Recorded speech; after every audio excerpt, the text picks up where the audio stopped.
Bienvenue chez Reset Your Mind. Cette semaine, un épisode encore un peu particulier. Je reçois une invitée qui me tenait à cœur d'avoir parmi nous, Julie Debord. Laissez-moi tout d'abord vous dresser un peu le tableau. Vous allez très vite comprendre ce qui m'a motivée. On le sait, il y a des mots qui changent une vie en quelques instants. HPI, TDAH, TSA, 10 et toutes ces variantes. Parfois, il arrive comme un soulagement, enfin, une explication. Et surtout, un nom sur quelque chose que l'on ressentait depuis des années. Mais parfois, il tombe aussi comme une étiquette de plus, une nouvelle case, une nouvelle inquiétude. Et si nous regardions les choses autrement? Et si la question n'était pas qu'est-ce qui ne va pas, mais plutôt qu'est-ce que cette singularité nous raconte de cet enfant, de notre enfant, et accessoirement parfois de nous-mêmes? Parce qu'après tout, qui peut vraiment prétendre entrer parfaitement dans la norme? Qui aime rentrer dans la norme, même si cela rassure? Aujourd'hui, nous allons parler de différence, d'éducation, d'épuisement aussi parfois, mais surtout de puissance, de potentiel et de compétences, parfois un peu cachées. De cette conviction profonde où personne ne se résume par un diagnostic. Alors mon invitée a fait de cette conviction son projet de vie, ça fait plus de 25 ans qu'elle évolue dans ce milieu-là. Elle accompagne depuis des années des enfants qui pensent parfois être trop, pas assez, ou aussi à côté. Et face aux limites du système traditionnel, elle a aussi choisi de ne plus seulement observer, mais de construire une autre voie, une autre façon d'accompagner à travers ses propres accompagnements, mais aussi dans ses écoles qu'elle a cofondées, des lieux, des manières de faire, des manières de penser, pour révéler les singularités plutôt que de les faire rentrer de force dans une case. Alors aujourd'hui, j'ai le plaisir de recevoir Julie Debord. Julie, sois la bienvenue et je te remercie de prendre le temps d'être à notre micro. Est-ce que cette présentation résonne pour toi et qu'est-ce que j'aurais potentiellement oublié, dis-moi? Écoute, ça résonne beaucoup pour moi et j'adore. C'était fluide, c'était clair, c'était limpide, comme j'aime, c'était direct. Et je suis très contente d'être ici avec vous et que tu m'ouvres aussi cette porte de te dire quoi d'autre est possible au-delà des diagnostics, des étiquettes. Parce que c'est souvent en France, on n'a souvent pas l'occasion. Les gens vont pas mal rester dans les étiquettes et les diagnostics, sans se dire forcément, mais attendez, est-ce que c'est vraiment un trouble? Est-ce qu'il y a vraiment, il pourrait y avoir des capacités aussi derrière ces mots-là en fait. Donc franchement, un grand merci pour cet espace et j'ai hâte de commencer cette conversation avec toi. Parle-nous tout d'abord un petit peu de toi, si tu veux bien. Qui est Julie? Qu'on comprenne un petit peu mieux ce qui nous amène ici. Moi, je m'appelle Julie Debord. Je suis facilitatrice, éducatrice, thérapeute, enseignante, co-créatrice d'école. Donc, j'ai pas mal de casquettes. Alors, j'ai une histoire un peu particulière. Je viens d'une famille de soignants. Mon grand-père était médecin et holistique. En fait, c'est-à-dire que contre vent et marée, il a intégré l'acupuncture, l'étude des yeux, les fleurs de Bach, la médecine de manière générale, l'homéopathie. Il a été beaucoup combattu en France. Donc, je viens quand même de quelque chose où on se dit attention, on va pas rester dans la norme et on va aller voir qu'est-ce qu'il y a au-delà. Et j'ai aussi un papa qui est médecin de rééducation fonctionnelle à la DAS auprès d'enfants polyhandicapés. Donc moi, depuis que je suis toute petite, notamment, je me rappelle quand j'avais l'âge de 6 ans, ça m'a beaucoup marqué parce que j'allais dans les instituts médico-éducatifs. Donc les IME, c'est un peu les hôpitaux psychiatriques pour les enfants qui ont différents handicaps. Ou qu'on ne sait pas trop quoi faire de leurs différences. Et je me rappelle que d'avoir vu quand même des enfants autistes enroulés dans des draps froids pour calmer des crises. J'ai vu la différence maltraitée à beaucoup d'endroits et dès mes 6 ans, je me suis dit oulala, qu'est-ce qui se passe? Pourquoi est-ce qu'on est aussi punitif, aussi violent et comment ça se fait qu'on essaie de combattre des comportements sans vraiment chercher qu'est-ce qu'il y a derrière en fait. Donc ça m'a beaucoup marqué. J'ai eu une scolarité, on va dire, de bonne élève qui dérangeait pas trop. Et à mes 22 ans, j'ai arrêté mes études et je me suis dit je vais au Canada. Je sais pas ce que je vais y faire et donc du coup je suis partie au Canada et je suis devenue thérapeute auprès, notamment je me suis spécialisée dans l'autisme donc pendant presque 10 ans. Donc je suis allée dans des cliniques en tout ce qui était thérapie comportementale jusqu'à y trouver une limite parce que c'est un peu la carotte et le bâton. Donc si tu fais ce comportement, tu auras un bonbon. Si tu fais pas ce comportement, il peut y avoir un ensemble de conséquences pour lesquelles j'étais pas trop. Et un jour, j'ai une famille qui est venue me chercher, qui m'a dit, donc dans ces cliniques, il y avait majoritairement des enfants autistes, mais tu retrouvais des enfants neurodivergents, hein, majoritairement TDAH, avec des 10, au potentiel ou pas, il peut y avoir une déficience intellectuelle. Donc j'ai vraiment fait un spectre humain très très large, c'est-à-dire des enfants non verbaux autistes on va dire qu'ils mangeaient leur caca, vraiment pour vraiment avoir voilà. Et j'ai aussi travaillé avec des enfants avec un génie incroyable dont on savait pas trop quoi faire en fait, parce que c'était aussi une autre forme de pas du tout être dans la case en fait. Donc j'ai vraiment, voilà, moi ce qui m'intéresse c'est vraiment le spectre humain et de me dire plutôt que de dire il a un trouble, il a un déficit, je vais plutôt aller chercher derrière le comportement, derrière le trouble ou derrière le déficit, qu'est-ce que le corps en fait est en train de dire et quel est le besoin souvent qui est pas répondu en fait. Parce que plus on va essayer de mettre quelqu'un dans une case, plus le corps il va se tendre et plus on va avoir tout un ensemble de comportements qui peuvent déborder sur du trouble, du déficit et voir des gros handicaps et voir même des grosses post-traumatiques avec lesquels il est difficile de dealer si t'as pas voilà, si tu les traites pas un minimum en amont en fait. Donc j'ai fait ça, puis un jour il y a une famille qui est venue me recruter, elle m'a dit du coup nous on quitte la clinique, ce qu'ils font c'est trop violent. Et vu que tu es un petit peu hors norme, est-ce que tu serais OK qu'on t'engage? On a construit une petite pièce dans notre maison et on a mis que l'univers de l'enfant. Donc l'enfant sur le moment était diagnostiqué autiste sévère. Les spécialistes avaient dit il parlera jamais, il sera jamais autonome, voilà. Et du coup moi j'avais vu le petit bout de chou là, je suis ah bon lui il va pas, enfin sur quoi vous vous basez parce qu'il parle pas encore ou parce qu'il fait juste il faisait des sons. Et du coup les parents nous ont dit bon voilà on va construire à partir de quelque chose de spécifique. Lui il aime que les logos. J'ai fait ah ok bon en autisme tu peux retrouver des intérêts très très spécifiques sur un sujet voilà même si ça peut évoluer dans le temps. Et donc du coup j'ai été dans cette petite pièce donc il y avait des logos McDonald's, Burger King. Alors c'était au Canada donc il y avait tout ce qui était les enseignes canadiennes et américaines. Et du coup, on est parti d'un petit logo McDonald's. Et en fait, j'ai commencé à les dessiner. Donc au début, il voulait pas trop que je m'approche de lui. Donc j'étais à une sorte de distance, on va dire, confortable pour lui. Puis petit à petit, j'ai commencé à dessiner les logos. J'ai commencé à devenir sécuritaire. On était dans du connu, donc on faisait que ce qu'il aimait. Petit, j'ai commencé à amener des personnages, à faire des scénarios. Et en fait, le gamin a développé le langage, regardé dans les yeux. Et maintenant, il a une vie, il est marié. Donc voilà, donc c'est vraiment une expérience qui m'a profondément marquée en me disant, mais attention, moi, je suis OK pour les diagnostics à partir du moment où ça vient juste faire une image à un moment donné. Mais je trouve que les diagnostics enferment beaucoup plus qu'ils n'aident, en fait. Sur le moment, ça peut être un soulagement, comme tu disais. Mais bien souvent, l'humain ne l'utilise pas comme juste un outil ou juste une lunette. Il en fait vraiment quelque chose dans lequel l'individu va rester toute sa vie. Et du coup, je pense qu'un diagnostic, son but, c'est d'être dépassé, en fait. C'est de donner un élément d'ensemble qui peut être difficile pour l'individu et ensuite de voir comment on peut dépasser ces difficultés. Et au-delà de ça, c'est OK, derrière ces difficultés, est-ce qu'il n'y a pas vraiment des capacités? Parce que ce gamin-là, il avait une mémoire de fou. Après, il te reproduisait des dessins, mais de malade. Et après, il est parti dans le dessin, dans l'animation, dans un studio à Montréal. Donc voilà, après, il vit sa vie à sa manière et avec son rythme. Mais en tout cas, c'est une expérience qui m'a beaucoup marquée. Et après, beaucoup de parents sont venus me chercher pour différentes choses, mais c'était surtout pour que finalement, j'aide le parent à rencontrer son enfant. Donc en fait, moi, ma spécialité, si je peux résumer dans toutes les étiquettes que j'ai données, moi, ce que j'adore, c'est quand j'aide le parent à vraiment rencontrer son enfant. Viens pas me voir pour me dire comment on gère une crise. Je peux te donner un ensemble d'éléments, mais si j'ai pas la big picture du parent avec son écosystème sur ces choses, moi je travaille vraiment en holistique et du coup je peux aller aider par exemple un parent où ils ont pas du tout les mêmes modes de fonctionnement. Alors un parent peut me dire il est TDAH et moi je suis pas TDAH et du coup ça se choque, mais le problème il est pas vraiment là. Ça c'est une des premières étapes que j'enseigne aux parents et d'aller aussi rencontrer les besoins de l'enfant. C'est la méthode Unica que tu évoquais, c'est ça que tu as développée, c'est ça, oui. Qui est ton propre accompagnement aujourd'hui. Oui, c'est à partir de la parce que la c'est méthode hyper Unica. intéressant de voir ça autrement qu'à travers le diagnostic, comme tu l'as très bien dit. Pour beaucoup, ça devient un soulagement de dire ah enfin je vais avoir le résultat. Mais en fait, une fois qu'on a ça, on se retrouve quand même un peu démuni parce que c'est bien cool.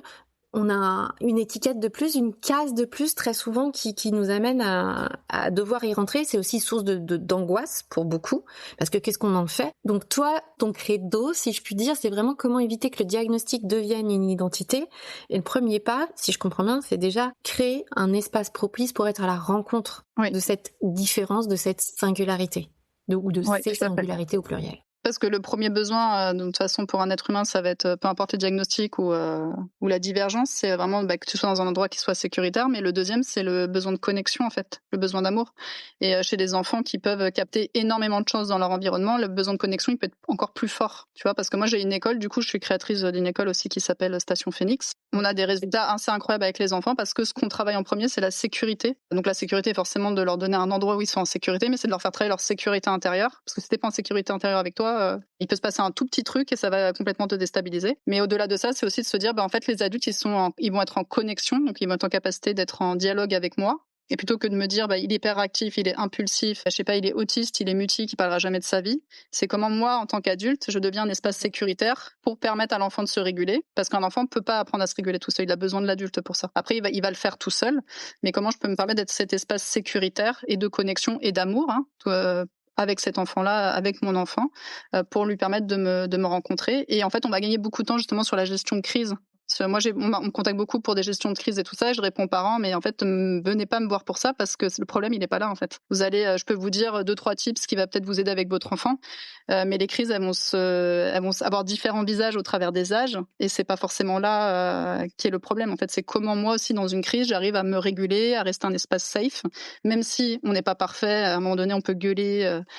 En avoir marre, être fatigué d'une journée, je dis pas qu'il faut être parfait, mais c'est quand même avoir cette conscience-là que je peux être un repère stable pour l'enfant et lui permettre cette transformation-là aussi. Et dans Unica aussi, ce que j'enseigne, c'est les besoins, et j'enseigne aussi le fait que l'enfant, il est là aussi pour nous enseigner des choses. Qu'est-ce qui révèle justement, qu'est-ce que les enfants atypiques nous révèlent de nos propres singularités selon toi? Parce que beaucoup de parents découvrent aussi leur propre divergence, si je puis dire, ou singularité, ou hypersensibilité à travers l'accompagnement qu'ils font pour leurs enfants. Est-ce que, quelque part, nos enfants ne nous obligent pas aussi à nous regarder autrement? Oui, parce que déjà, moi en tout cas, quand j'accompagne les parents, déjà, ils sont un peu obligés de changer de regard sur leur enfant. Et du coup, quand ils changent de regard aussi sur eux-mêmes. Parce qu'ils se disent, oh waouh, moi quand j'étais petit, je faisais ça.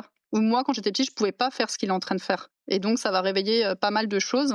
Et pour moi, l'enfant, il est pas mal un miroir aussi. Donc ils viennent nous révéler aussi notre. Moi, ce qui revient beaucoup dans les enfants de l'école, c'est qu'ils me disent souvent. C'est moi, ça fait 25 ans que j'entends les enfants parler. Enfin, même ceux qui parlent pas, j'arrive à percevoir des choses. Et du coup, ils me disent, mais en fait, les adultes, il y a un truc sur lequel il faut que vous travaillez. Et j'ai dit, c'est quoi? C'est vous êtes incohérents. Et j'ai dit, c'est-à-dire, il m'a dit, vous dites un truc, et dans votre corps et dans votre énergie, c'est tout le contraire. Ah ouais. Et en fait, alors moi, plutôt que de parler de TDAH, autisme et tout ça, je les appelle les supersensibles, parce qu'en fait, chez le supersensible, ce qui va être primordial, c'est pas les mots, c'est ton énergie qui se dégage de ton corps. Est-ce que tu vas être en cohérence entre ton corps et ce que tu es en train de dire? Et ça, en fait, c'est un truc qui m'a marqué. Et en fait, c'est eux qui m'ont permis de créer le mot supersensibilité, parce que c'était pour se dire, OK, mais en fait, chez tous ces profils-là un peu neurodivergents, il y a un langage qui commence, c'est vraiment le fait d'être cohérent entre ton énergie et ce que tu vas dire. Il y a quand même un langage. Il y a des besoins aussi qui peuvent être spécifiques, un besoin d'être à son rythme, un besoin de régénération, parce ça peut être des enfants qui vont capter énormément de choses dans leur environnement. Donc on peut avoir aussi un besoin de repos et de régénération qui est complètement normal, qu'il faut aussi leur apprendre à gérer. Voilà, je me suis dit aussi, je vais inventer supersensibilité parce que ça va nous permettre aussi de se dire, d'aller chercher les capacités. Moi, ce qui m'intéresse chez un individu, que ce soit un parent, un adulte qui vient me voir ou un enfant, c'est en fait quelle est ta capacité et c'est quoi ta contribution pour le monde. Tu viens pour, comme tu disais, tu as un credo ou un créneau particulier, et en fait, c'est quoi? Parce qu'en fait, plus on va les aider à aller dans la contribution qu'ils sont pour le monde, et plus on va les aider à aller dans la création qu'ils sont pour le monde, moins ils vont nous faire du trouble. Plus ils vont sortir, en fait, de ce que nous, on qualifie de trouble. De trouble, voilà. Ils vont peut-être puis ils vont mettre leur énergie sur quelque chose qui va c'est focusé sur quelque chose de positif, qui va leur permettre de créer, de s'exprimer, de montrer leur vision. Donc, ils vont être aussi peut-être moins enclins quand même des fois à faire quelques comportements pour avoir de l'attention, parce ils s'ennuient, tu vois. Moi, j'ai beaucoup d'enfants à l'école qui arrivaient parce qu'ils s'ennuyaient, ils n'étaient pas assez stimulés, et du coup, ils te faisaient des comportements, et tu voyais que quel est le projet que tu veux développer à l'école pour que ça se passe bien en fait, et que tu puisses mettre toute cette énergie là de fou que t'as, et que tu la mettes dans une création en fait. Donc c'est pour ça aussi que tu parles aussi souvent d'autorégulation, et on n'est pas une génération où on nous a trop appris à nous autoréguler. On commence à être la génération qui capte qu'il y a un truc qui fonctionne pas. Enfin, on nous a appris une manière de faire qui fonctionne pas forcément bien, mais on n'a pas forcément les clés pour autant pour la suite. Tout à fait. Oui, parce que je pense qu'il y a pas beaucoup de parents de notre génération, de ta génération, qui t'ont appris ou qui nous ont appris à nous autoréguler en fait. Moi, autoréguler, je l'ai appris parce que j'ai vraiment travaillé avec des enfants qui ont eu des comportements, mais alors des fois un peu violents aussi, où j'ai pu me mettre je savais pas trop comment faire, j'avais genre 22 ans, tu vois. Quand t'es pas habitué, que t'arrives dans des maisons, enfin dans des habitations où il y a des parents qui vivent quand même des situations de crise, hein. Moi, j'ai été vraiment dans des familles aussi où les parents sont devenus violents entre guillemets parce qu'ils en pouvaient plus, ils étaient plus du tout ancrés dans leur corps, tu vois. Donc il y a des trucs où je me suis dit OK, je pense qu'il y a d'autres moyens pour décélérer les choses, et l'autorégulation en plus ça peut prendre différentes formes. Tu vois, moi j'avais des enfants, quand tu vois les enfants qui font du hand flapping en tournant les mains, des enfants qui sautent, des enfants qui se balancent, des enfants enfants qui tournent sur eux-mêmes. Des fois avec des objets, ils vont prendre des objets, ils vont les tourner ou ils vont les manipuler, c'est de l'autorégulation. Tu peux avoir aussi, voilà, j'ai un enfant par exemple, un ado dans l'école, lui il était en anxiété sociale, il arrivait à aller dans aucun endroit parce qu'il me dit mais je capte tout, les émotions et tout. Et en fait je rentre chez moi, j'ai passé 1 heure dans un endroit.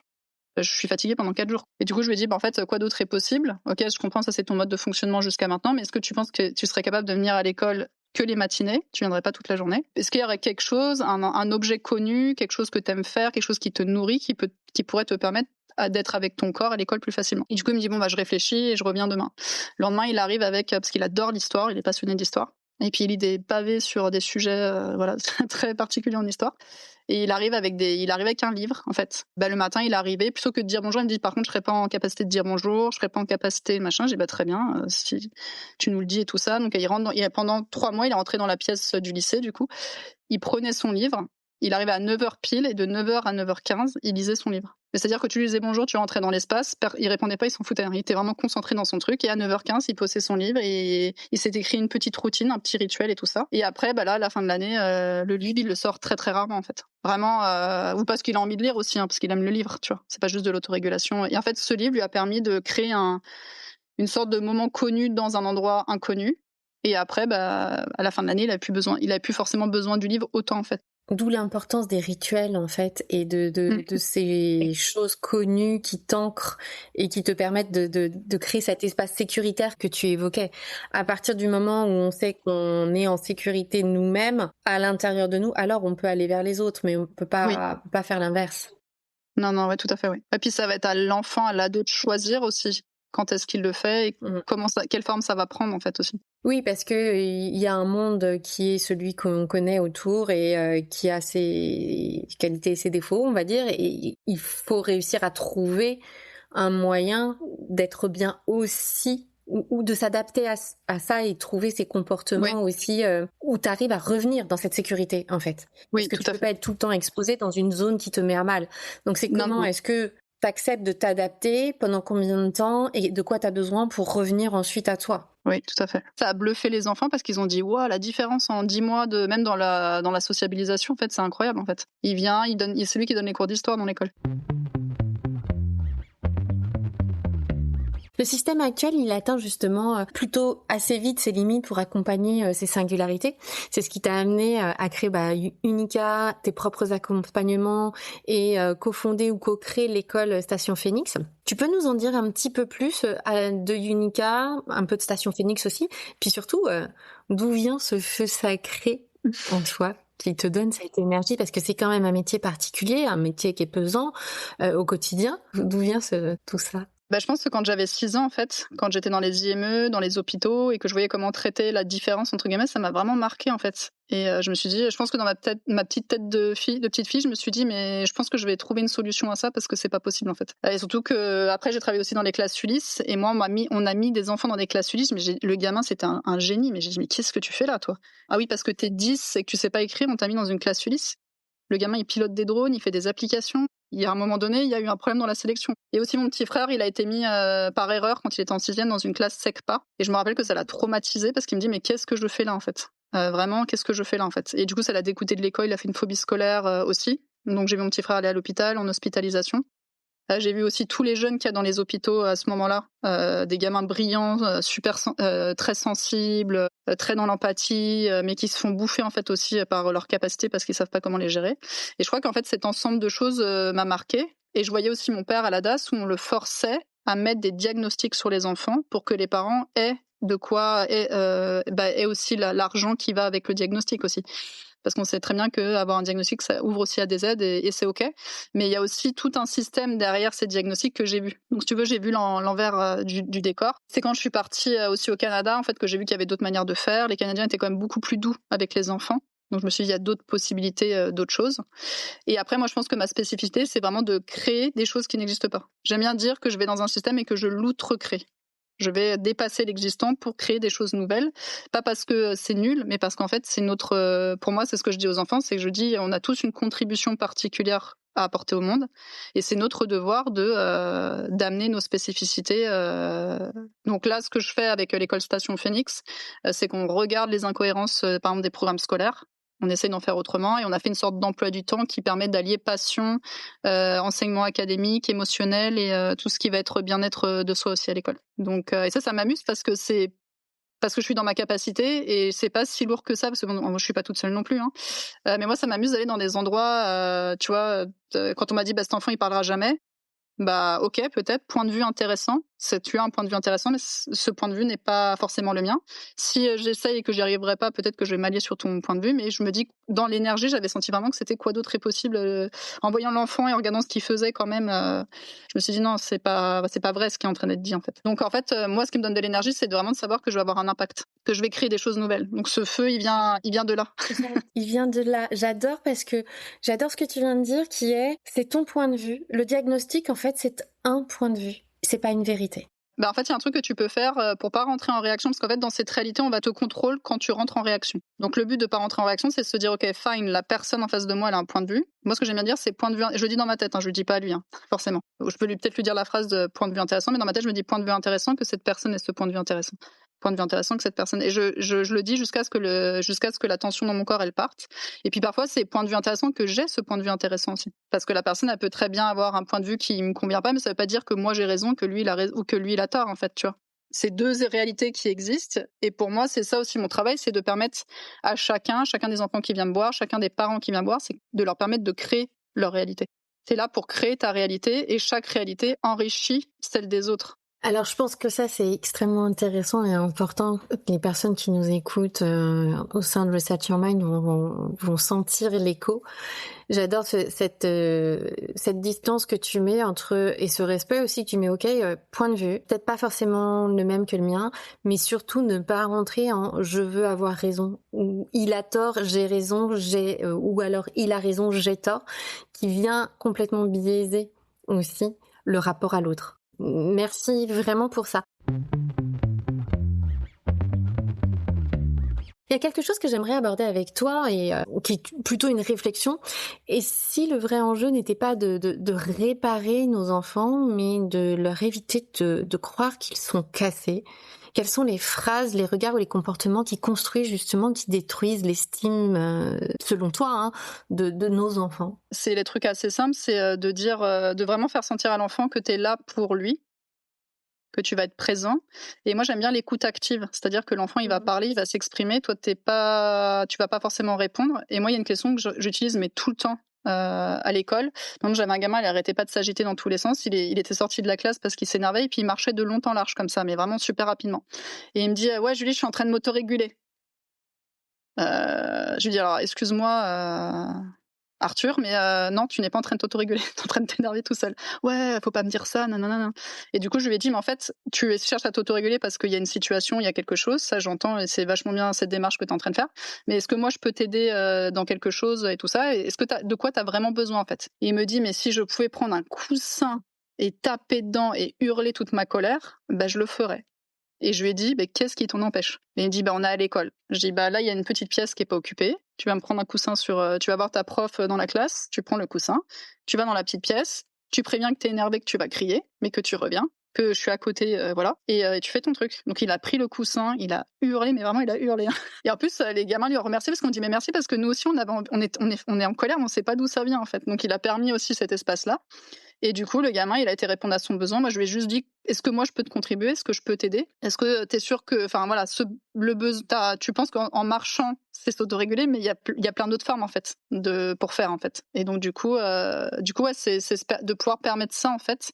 Et du coup, d'accompagner et de pas juger le comportement, justement, de se dire, bah, il y a un besoin là. Là, du coup, c'était de gérer son émotion de colère. Et d'avoir l'espace safe pour pouvoir l'exprimer, en fait. Et après, il était calme toute la journée. Même je le trouve déjà beaucoup plus calme. Et puis après, des fois, il regarde le coussin, il me regarde et on rigole, en fait. Et de pas en faire un drame, parce que souvent, je vois les adultes qui partent dans des trucs. Je dis là, waouh, voilà, on est parti très très loin, alors que c'était un besoin peut-être d'un adulte qui avait besoin de calme parce qu'il a une journée chargée. Donc aussi le dire aux enfants, dire là, maman, elle est voilà, là, elle a une journée chargée, je suis pas de très bonne humeur, je vais avoir besoin aussi de m'autoréguler, d'être dans mon espace. Et si je te réponds pas ou je suis un peu énervée, voilà, c'est la conséquence qui risque de t'arriver si tu respectes pas mon espace aussi, parce que moi aussi j'ai un espace et je suis un être humain. Par contre, ce que je vais te demander, c'est voilà, j'ai besoin pour le moment peut-être d'aller prendre un bain, d'aller écouter mon podcast, d'aller faire du tapis dans ma chambre, enfin j'en sais rien. Et aussi d'être ce modèle aussi pour les enfants, parce qu'en fait, les enfants, surtout les super sensibles, ils ont une capacité pour biomimétiser les choses.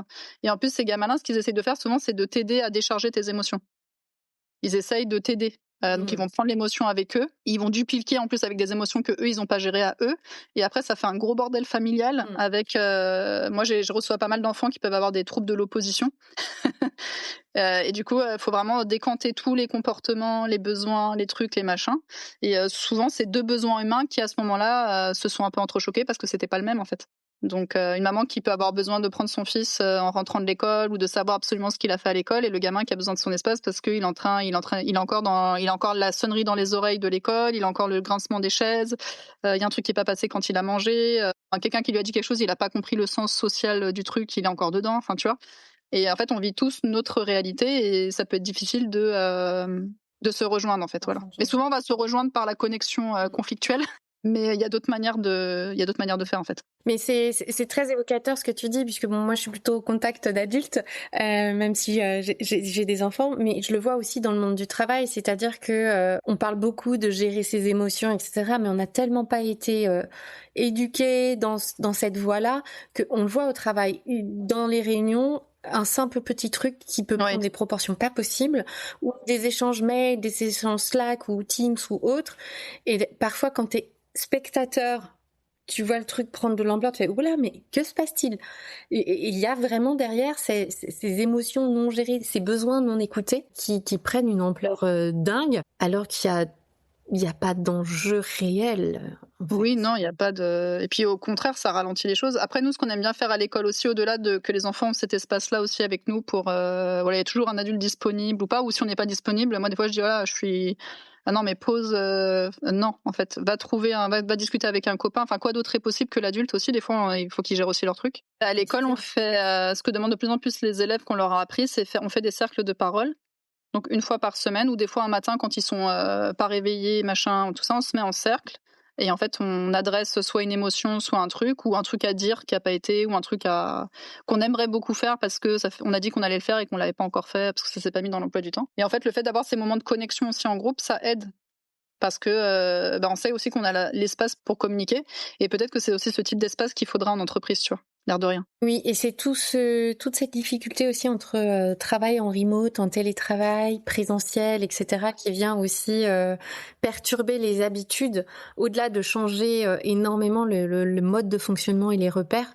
Ça vient aussi beaucoup changer ce besoin de lien, ce besoin de connexion que je vois se manifester beaucoup plus fortement vers des générations plus jeunes que moi, par exemple. Ce besoin de connexion, ce besoin de sens que tu pouvais aussi évoquer, et qui reste la clé aussi dans ces singularités-là et dans cette divergence-là.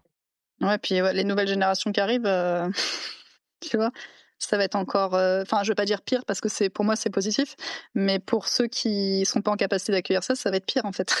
Donc, puis moi je le vois, hein. Je vois les rendez-vous d'inscription même d'entre il y a 4 ans et maintenant sont plus du tout les mêmes. Il y a des gamins qui disent moi je veux choisir mon école, hein. Moi je vais pas là-bas parce que c'est l'école de collège, enfin le collège de secteur, ou parce que c'est sous contrat et que ça sera je sais pas quoi, tu vois. En plus tu vois, moi je fais quand même quelques vidéos sur les réseaux, et je commence à avoir des gamins qui m'écoutent et qui me disent mais pourquoi on peut pas aller chez toi? J'ai pas. T'habites où, Lyon? Ça va être un peu compliqué. Mais voilà, en fait, ils se disent tiens, il y a des écoles différentes qui existent et les enfants sont pas forcément au courant de ça en fait. Donc c'est aussi le côté positif des réseaux sociaux. Oui, c'est le côté positif des réseaux sociaux. C'est le côté qui est chouette. Je vais te laisser le mot de la fin, mais avant ça, Julie, j'aimerais te poser une question peut-être un peu plus personnelle. C'est pas impossible que je te réinvite dans quelques mois sur le podcast, parce que il y a encore plein de sujets à aller creuser et à aller aborder. Mais je vais terminer par une question un peu personnelle. Si tu pouvais remonter le temps et parler à la petite Julie, justement, que tu as évoquée à plusieurs reprises, celle qui avait 6 ans, qui se sentait aussi peut-être un peu interpellée par ces traitements, mais peut-être aussi un peu différente parce que tu ne les cautionnais pas ou déjà ça t'interpellait. Qu'est-ce que tu aurais envie de lui dire? J'aurais envie de lui dire que tout va bien se passer, qu'elle va suivre ses rêves, qu'elle va oser aussi savoir dire non. Parce qu'en fait, je crois que pour créer des choses, il faut oser dire non à l'existant, en fait. Et je lui dirais peut-être aussi d'être moins dans le combat. Parce Moi, j'ai été longtemps dans le combat. Et en fait, le combat, c'est très, très, très, très fatigant. Et en fait, s'opposer à quelque chose, finalement, ça crée pas beaucoup plus vite. Et d'être en paix avec voilà, la contribution et la vision que la petite fille avait déjà quand elle avait 6 ans, en fait. Et que tout va se dérouler et que même on va créer des choses que même elle avait pas encore imaginées, en fait. Parce que tout ton parcours, toute ta carrière, toutes tes années d'expérience sont quand même un parcours aussi très atypique et très différent de ce qu'on peut imaginer. Oui, tout à fait. Après, je m'attendais pas à immigrer pendant 10 ans au Canada à mes 22 ans, tu vois, et à larguer toutes mes études en disant, en fait, j'ai suivi toutes les cases pour avoir un diplôme, pour avoir une vie, voilà. Je suis pas mariée, tu vois, enfin, j'ai pas de CDI, je suis entrepreneur, enfin voilà, et que ça aussi, c'est une vie qui est tout à fait légitime, en fait, que le cadre normatif qu'on nous propose, en fait. Donc, Et je sais qu'il y a plus d'une personne qui nous écoute qui va se reconnaître aussi là-dedans. Super. Quel serait ton mot de la fin, Julie ? Tout mon travail, ça serait vraiment de prendre du temps de connexion avec les enfants, avec les ados, vraiment de faire ce chemin. Je sais qu'il y a des parents qui nous écoutent, parce qu'en fait, les enfants, ils nous réapprennent la connexion, parce qu'en tant qu'adulte, on peut être vachement déconnecté quand même, hein. Déconnecté du corps, déconnecté de nos désirs, déconnecté de nos rêves, en fait.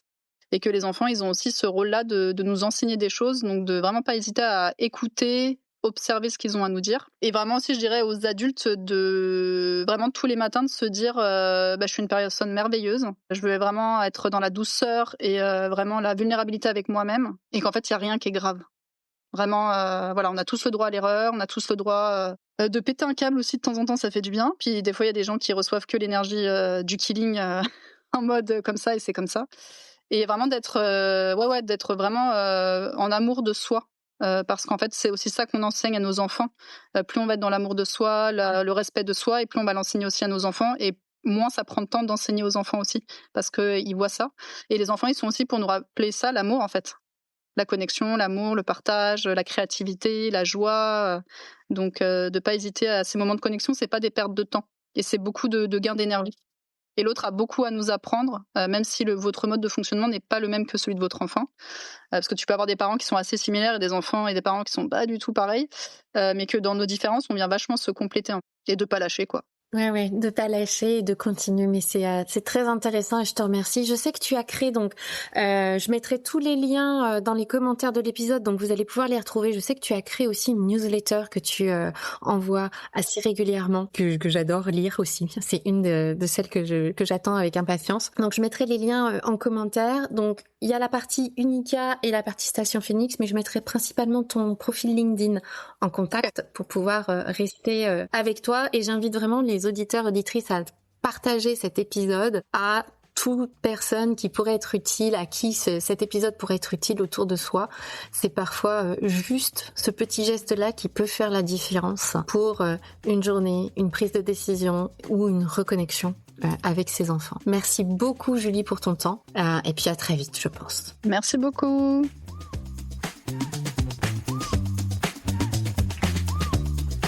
Si cet épisode t'a plu, alors n'hésite pas à le commenter ou le noter sur ta plateforme préférée, ou tout simplement le faire suivre à une personne qui aurait besoin de l'entendre. Parfois, il suffit d'un micro-pas pour changer fondamentalement de point de vue. Et puis, Reset Your Mind commence à être connu. Alors j'ai très envie de voir jusqu'où nous pouvons aller ensemble.